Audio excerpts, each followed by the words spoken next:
Hi, my name is Cole Weens, and I'll be doing my final presentation in comparative politics over migration.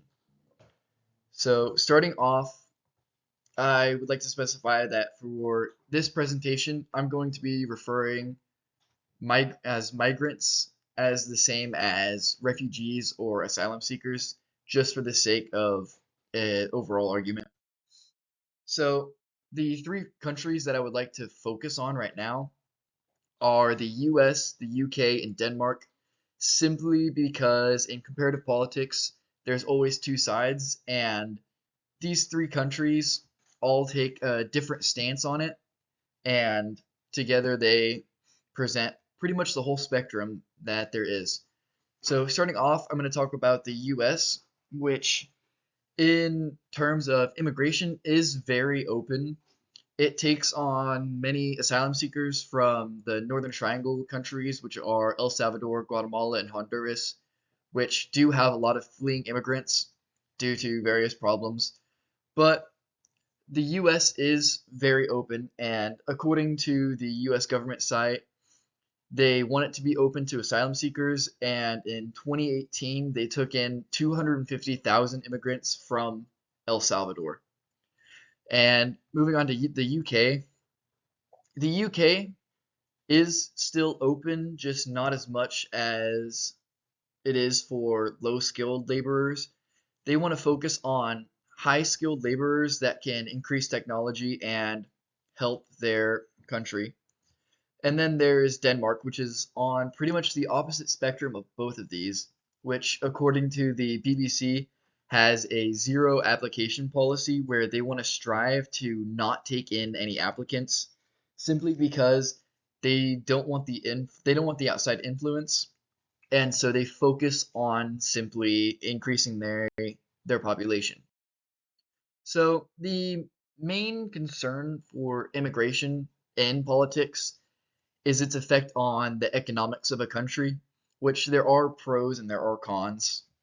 The main pros, though, are the net growth that a country can see over time taking on immigrants, where you see an increase in workforce and an increase in the overall market of a country because you have more people. That growth comes from the idea that the more people you have in your country, the more consumers you have, and there's a less likely chance that if you have a zero immigration policy like Denmark, your labor force can retire faster than your incoming labor force. So that creates a disparity in your country where you might not have as many workers as you need. And moving on to the cons of the economics, it's mainly that you will see most of the time a significant decrease in the gross domestic product of the country per capita because you have such an influx of people that it's hard to make up that disparity. Unemployment is also a problem, and that can be unemployment for the immigrants you just took on or the natural born citizens because you have so many more people looking for jobs and not enough jobs to fill all of those. And then the last one is the increase in low skilled laborers, which can decrease the pay of low skilled jobs because there's now a competition for those low skilled jobs. Moving on, I'll talk about the effects it has on the government. The main one is if you have immigrants moving in and they are becoming citizens, you'll have growing differences in political parties where now if one party didn't have a lot of backing and most of a immigrant group supports that, they naturally have a larger influence. And the other main point that it has on the government is that it puts a pressure on social services where if they become citizens, they get access to those social services. And so now all of a sudden you're dealing with more people to cover those social services with the same amount that you had before. So if you can't get your social services up to date with those, then it can fall behind.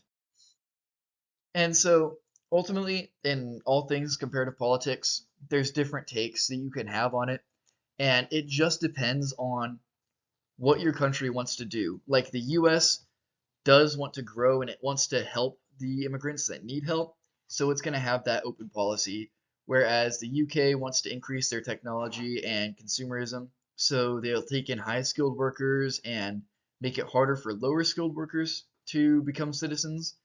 And then you have countries like Denmark, which don't exactly focus on their growth and want to keep outside influence away from their country, and they just want to focus on their own citizens.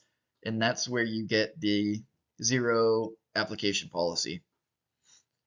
That should be pretty much it. And here are my resources that I used.